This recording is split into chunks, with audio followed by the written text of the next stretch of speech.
പ്രകൃതിയിലേക്ക് വരാതെ ഇത് സത്യമാവില്ല. ഇത് അത് എന്താണെന്നറിയോ ചാച്ച, ഇത് ഇത്രയും നാളും ഇത് മൂടപ്പെട്ട് കിടന്നതാണ്. ഇപ്പം ഇത് ഇപ്പോഴും തുറന്നിട്ടില്ല. നമ്മുടെ ഇവിടെ ഉണ്ടല്ലോ. ഇതാണ് ലോകത്തിലേക്ക് എത്തേണ്ടത്. നമ്മുടെ കയ്യിലിരിക്കുന്ന സാധനമില്ലേ, അതിൻ്റെ മഹത്വമാണ് നമ്മൾ അറിയേണ്ടത്.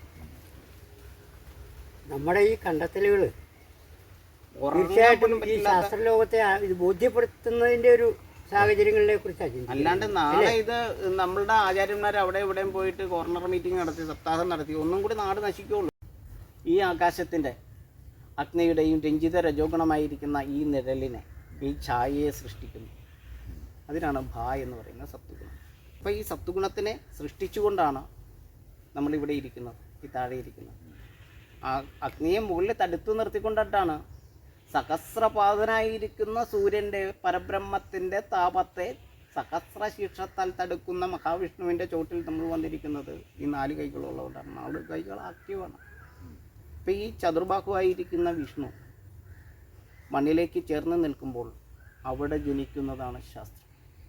അവിടെയാണ് ജനിക്കുന്നത് ശാസ്താവ്. വിഷ്ണുവിൻ്റെ മോഹിനീഭാവമായിരിക്കുന്ന ചെറിയ വൃക്ഷങ്ങളും ലതകളും ചേർന്ന് ലതകളുള്ള ലോകമാണ് തലകളുള്ള ലോകത്തെ സൃഷ്ടിക്കുന്നത്. എങ്കിൽ മാത്രമാണ് ജന്തുലോകം ജനിക്കുകയുള്ളൂ. അവിടെ അഗ്നിക്ക് സ്വാധീനമില്ല, ആകാശത്തിന് സ്വാധീനമില്ല. ഇതിനെ തടുക്കുന്ന, രണ്ടിനെയും തടുത്ത് രണ്ടായിട്ട് വേർതിരിക്കുന്ന മുരുകനും, അതായത് മൗണ്ടുകളും ഈ മഹാവൃക്ഷ പ്രകൃതിയും മാത്രം മതി അവിടെ ജന്തുലോകത്തെ ജനിപ്പിക്കും. അവിടെ രജോഗുണം ആവശ്യമില്ല. ബ്രഹ്മാവിനെ ജനിപ്പിക്കുന്നത് വിഷ്ണുവും ശിവനും ചേർന്നാണ്. ജന്തുലോകമില്ല. ബ്രഹ്മാവിൽ നിന്നിട്ടാണ് ജന്തുലോകം, ബ്രഹ്മശക്തിയിൽ നിന്നിട്ടാണ് പരമാത്മ ചൈതന്യമായിരിക്കുന്ന ജീവലോകം ജനിക്കുന്നത്. ഇത്രയും വലിയ ഒരു സയൻസിനെയാണ് അവിടെ നമ്മൾ കാണുന്നത്. അപ്പോൾ എന്തുകൊണ്ട് ജീവനെ ജനിപ്പിക്കുവാൻ, ജന്തുലോകത്തെ ജനിപ്പിക്കുവാൻ രജോഗുണവുമായിട്ട് അവിടെ ചെല്ലേണ്ടതില്ല? രജോഗുണശാലികളായിട്ടുള്ള ജന്തുലോകത്തിന് വേണ്ടിയിട്ടാണ്, മാതൃലോകത്തിന് വേണ്ടിയിട്ടാണ് ഈ കാര്യങ്ങൾ അവിടെ ചെയ്തിരിക്കുന്നത്. അപ്പം മഹാവൃക്ഷ പ്രകൃതിക്ക് മാത്രമാണ് അവിടെ സ്ഥാനം. അതെവിടെയാണ്? ഈ മണ്ണിൽ, മാധവമായിരിക്കുന്ന ഈ മണ്ണിൽ മാധവന് മാത്രമേ സ്ഥാനം. ഈ മണ്ണിനെ, ഇത് സംഹാരമൂർത്തിയാണ്. ഈ മണ്ണ് സംഹാരമൂർത്തിയായിരിക്കുന്ന മണ്ണിനെ കാമദേവനാക്കുന്ന, ബീജഗോളമാക്കുന്ന, ബീജശക്തിയുള്ള സർവഭൂതഗണങ്ങളുടെയും ദേവനാക്കി മാറ്റുന്ന ആ വൈഭവം വിഷ്ണുവിൻ്റെതാണ്. ആ വൈഭവത്തിന് വേണ്ടിയിട്ട് മാത്രമാണ്, മഹാവൃക്ഷ പ്രകൃതിയെ കൊണ്ട് മാത്രമാണ് ഈ പ്രപഞ്ചത്തിൽ ജീവനെ നിലനിർത്തുവാൻ കഴിയുക. പൂപ്പൽ സസ്യങ്ങൾ, അതിൻ്റെ 100 ഇരട്ടി വലിപ്പമുള്ള പയൽ സസ്യങ്ങൾ, അതിൻ്റെ 100 ഇരട്ടി വലിപ്പമുള്ള ചെറിയ ചെടികൾ, അതിൻ്റെ 100 ഇരട്ടി വലിപ്പമുള്ള ചെറുവൃക്ഷങ്ങൾ, അതിൻ്റെ 100 ഇരട്ടി വലിപ്പമുള്ള വൃക്ഷങ്ങൾ, ആ വൃക്ഷങ്ങളെക്കാൾ 100 ഇരട്ടി വലിപ്പമുള്ള മഹാവൃക്ഷ പ്രകൃതിയുടെ മഹാവൈഭവമായിരിക്കുന്ന ആളാണ് മനുഷ്യൻ. ലംബമായി ഉദരമുള്ള, നിവർന്നു നിൽക്കുവാൻ ശേഷിയുള്ള ആ ലംബോദരനായിരിക്കുന്ന മനുഷ്യന് മാത്രമേ ഈ സൃഷ്ടിയുടെ വൈഭവത്തെക്കുറിച്ച് അറിയാൻ കഴിയൂ. അപ്പോൾ മാത്രമാണ് അവിടെ നടക്കുന്ന ആചാരമനുഷ്ഠാനങ്ങളും എന്താണെന്ന് മനസ്സിലാക്കാൻ പറ്റുള്ളൂ. ഈ ഒരു ശാസ്ത്രത്തിൻ്റെ നമുക്ക് പറഞ്ഞ് മനസ്സിലാക്കാൻ പറ്റില്ലാത്ത അത്രയും ബ്രഹ്മാണ്ഡമായിരിക്കുന്ന ആ ശാസ്ത്ര രഹസ്യമാണ് അവിടെ. ഭാരതത്തിൻ്റെ പശ്ചിമഘട്ടമെന്ന് പറഞ്ഞാൽ ലോകത്തിൻ്റെ ജീവൻ ജനിപ്പിക്കുന്ന ബീജകുംഭ സംഭവസ്ഥാനവും ജീവകുംഭ സംഭവസ്ഥാനവുമാണ്. അപ്പോൾ ഈ പശ്ചിമഘട്ടത്തെ പ്രതിഷ്ഠിച്ചിരിക്കുന്നത് 3 പീഠങ്ങളിലാണ്. മഹാബലേശ്വർ, മാധവേശ്വർ, ശബരിപീഠം എന്ന് പറയുന്ന 3 പീഠങ്ങളിലാണ് പശ്ചിമഘട്ടത്തെ പ്രതിഷ്ഠിച്ചിരിക്കുന്നത്. പാർവതിയുടെ കൂടാണിത്. കേരളത്തിൽ തന്നെ 44 നദികളാണ് ജനിക്കുന്നത്. ഒരു മൗണ്ടുകളും, ആയിരക്കണക്കിന് മൗണ്ടുകളുണ്ട്. ഒരു മൗണ്ടും അഗ്നിപർവ്വതങ്ങളല്ല. ജലത്തെ ഗർഭം ധരിക്കാതെ, അഗ്നിയെ ഗർഭം ധരിക്കാതെ, ഉറവയുള്ള ജീവനെ ജനിപ്പിക്കുന്ന, പുഴഞ്ഞൊഴുകുന്ന നാദത്തെ ജനിപ്പിക്കുന്ന, നദികളെ ഒഴുക്കുന്ന ആ ദേശം തന്നെയാണ് ഈ കേരളം. ഇവിടെയാണ് ജീവൻ ജനിച്ചത്. അതുകൊണ്ടാണ് ഇവിടുത്തെ ആചാരങ്ങൾക്കെല്ലാം ഇത്രയും ശാസ്ത്രപരമായിട്ടുള്ള, ഇത്രയും കൗതുകം ജനിപ്പിക്കുന്ന ഒരു വൈഭവമുള്ളത്. ഈ ശാസ്ത്ര വിഷയങ്ങളിലേക്കാണ് നമ്മളുടെ ആചാര്യന്മാർ തിരിഞ്ഞെത്തേണ്ടത്, നോക്കേണ്ടത്. അപ്പം നമ്മളവിടെ ഇരിക്കുന്നത് ചിന്മുദ്രയല്ല, പാദവും പ്രത്യേകതയുണ്ട്, ഇരിപ്പിനും വ്യത്യാസമുണ്ട്. രജോഗുണത്തെ ഡിസ്കണക്റ്റ് ചെയ്യുന്ന ആ മുദ്രയിലാണ്, ആ ആസനത്തിലാണ് അവിടെ. ചിന്മുദ്രയിലല്ല ഇരിക്കുന്നത്. ചിന്മുദ്ര തിരിഞ്ഞു വരും, ഇങ്ങനെ വരും. സസ്യലോകം നിൽക്കുന്നത് 2 കാലും ചേർത്ത് വെച്ചിട്ട് കൈ ഇങ്ങനെ വെച്ചിട്ടാണ് നിൽക്കുന്നത്. അതായത് ഇവിടെ അഗ്നിയെ തടുക്കുന്നു, മറുഭാഗത്ത് ആകാശത്തിൻ്റെ ഗുണത്തെയും സൃഷ്ടിക്കുന്നു. രണ്ടായിട്ട് ആകാശത്തെയും അഗ്നിയെയും രണ്ടായിട്ട് പകുത്തുകൊണ്ട് ഉയരുകയാണ്. മൗണ്ടുകളും അങ്ങനെയാണ് ചെയ്യുന്നത്. ഒരു സംശയം ആ. ആ സംശയം എന്നുള്ളതേ, ആ. നമ്മൾ പട്ടാളക്കാർ സല്യൂട്ട് ചെയ്യുന്നതും ആ. വ്യോമസേന അല്ലെങ്കിൽ കരസേന സല്യൂട്ട് ചെയ്യുന്നതും നാവികസേന സല്യൂട്ട് ചെയ്യുന്നു. അപ്പം അത് അങ്ങ് മുദ്ര കാണിച്ചുകൊണ്ടാണ്. രണ്ടും രണ്ട് തരത്തിലാണ്. അതെ, അത് ഇതിനോട് താമ്യപ്പെടുത്തിയാണോ? അതെ, ത്രിലോകത്തിലും ത്രിഗുണത്താൽ വ്യത്യാസമുണ്ട് എല്ലാത്തിലും. അപ്പം ഇത് അതുമായിട്ട് കണക്ട് ചെയ്ത് തന്നെയാണോ? അതെ, കര, നാവിക, വ്യോമ. വ്യോമ, കര, മുദ്ര പറഞ്ഞപ്പോൾ തിരിച്ചു പിടിച്ചപ്പോൾ അർത്ഥം മാറി എന്നുള്ളത് കൊണ്ടാണ് ഞാൻ മാറും.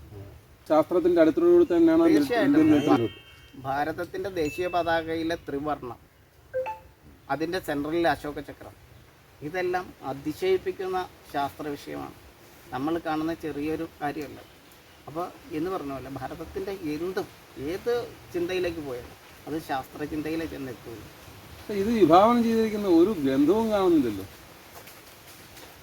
അതെ, മല പോലെ കൂട്ടിയിട്ട് കത്തിച്ചതിൽ പെട്ടിട്ടുണ്ടോയെന്ന് എനിക്കറിയാം. പക്ഷേ അത് തന്നെയല്ല, വേറൊരു കാര്യമുണ്ട്. അന്നത്തെ ആളുകൾ എന്ന് പറഞ്ഞ് എല്ലാവരും ഒരേപോലെ ബൗദ്ധികമായി ഉയർന്നിട്ടുള്ള ആൾക്കാരാണെങ്കിൽ ഇപ്പോൾ സേനയുടെ കാര്യം പറഞ്ഞപ്പോഴാണ്, അവിടെ എഴുതി വെക്കേണ്ട പ്രശ്നമില്ലല്ലോ. സേനയുടെ കാര്യം പറഞ്ഞപ്പോഴാണ് നമ്മളുടെ ജീവനെ ജനിപ്പിക്കുന്നതിന് കാരണമായിരിക്കുന്ന വർണ്ണം കാവ്യാണ്. അത് സൂര്യൻ്റെതാണ്. ആ കാവ്യയിൽ നിന്നാണ് ജീവനെ ജനിപ്പിക്കുന്ന വർണ്ണം, സപ്തവർണ്ണങ്ങൾ ഉണ്ടാകുന്നത്. സപ്തവർണ്ണം ഒന്നാകുമ്പോഴാണ് വെളുപ്പുണ്ടാകുന്നത്. ആകാശം, സരസ്വതി ശുഭ്രവസ്ത്രയാകുന്നത്. ആ കാവ്യവർണ്ണം മുകളിലുള്ളപ്പോൾ താഴെ ആകാശത്തിൻ്റെ ഗുണത്താൽ ഹരിതവർണ്ണം ഭൂമിയിൽ സാധ്യമാകും. അപ്പോൾ പതാകയുടെ മുകളിൽ കാവ്യവർണ്ണവും താഴെ ഭൂമിയിലെ ഹരിതവർണ്ണവും നടുക്ക് വിശാലമായിരിക്കുന്ന ആകാശത്തിൽ വെളുത്ത നിറവും കാണപ്പെടും പ്രപഞ്ചം. അതുതന്നെയാണ് ഭാരതത്തിൻ്റെ ദേശീയ പതാക. അവിടെ സസ്യലോകത്തിൻ്റെ അഭൗമമായിരിക്കുന്ന കഴിവിനാൽ ജന്തുലോകത്തിൻ്റെ ശോകത്തെ മാറ്റുന്ന അശോകം വിരിയും. അവിടെ പറവകൾ പാറി നടക്കും. അവിടെ സ്വാതന്ത്ര്യം ആ ജനതാനുഭവിക്കും. അതാണ് ഭാരതത്തിൻ്റെ ദേശീയ പതാകയുടെ ഗുണത്രയം. ഇതൊന്നും നമ്മളുടെ കുട്ടികളിലേക്ക് എത്തിക്കാതെ ആണ് നമ്മൾ വേറെ സിലബസ് ടിപ്പുവിൻ്റെ കാര്യങ്ങളെല്ലാം പഠിപ്പിക്കുന്നത്. കാവ്യക്ക് ജീവനെ ജനിപ്പിക്കുന്നതിന് കഴിവുള്ള വർണ്ണമാണ് കാവ്യം. ആ, അതായത് സർവ്വജീവനും കാരണമായിരിക്കുന്ന വർണ്ണം സൂര്യൻ്റെ വർണ്ണം ആണ്. പരബ്രഹ്മത്തിൻ്റെ വർണ്ണമാണ് കാവ്യം. ആ കാവ്യവർണ്ണത്തിന് മാത്രമാണ് ജീവനെ സൃഷ്ടിക്കുവാനുള്ള കഴിവുള്ളത്. മരണത്തിൻ്റെ നിറം ഡാർക്കാണ്, കറുപ്പാണ്. ആകാശത്തിൻ്റെ ഒറിജിനൽ കളർ കറുപ്പാണ്. അതാണ് മരിക്കുമ്പോൾ കറുത്ത പൊടി നമ്മൾ കുത്തുന്നത്. മരണം ആകാശത്തിൻ്റെതാണ്. അപ്പോൾ ശാസ്താവിനെ അറിഞ്ഞിട്ടുള്ള ഗുരുക്കന്മാരാണ് ഇതൊക്കെ വിഭാവനം ചെയ്തിരിക്കുന്ന കാര്യം തർക്കമില്ല. തീർച്ചയായിട്ടും ആദിമ ഭാരതീയൻ ബുദ്ധിയുള്ളവരായിരുന്നു. അല്ല, ആദിമ ഭാരതീയത്തിൽ അല്ലല്ലോ 47 ശേഷമല്ലേ ഈ ഇതുണ്ടായത്, പതാക ഉണ്ടായത്.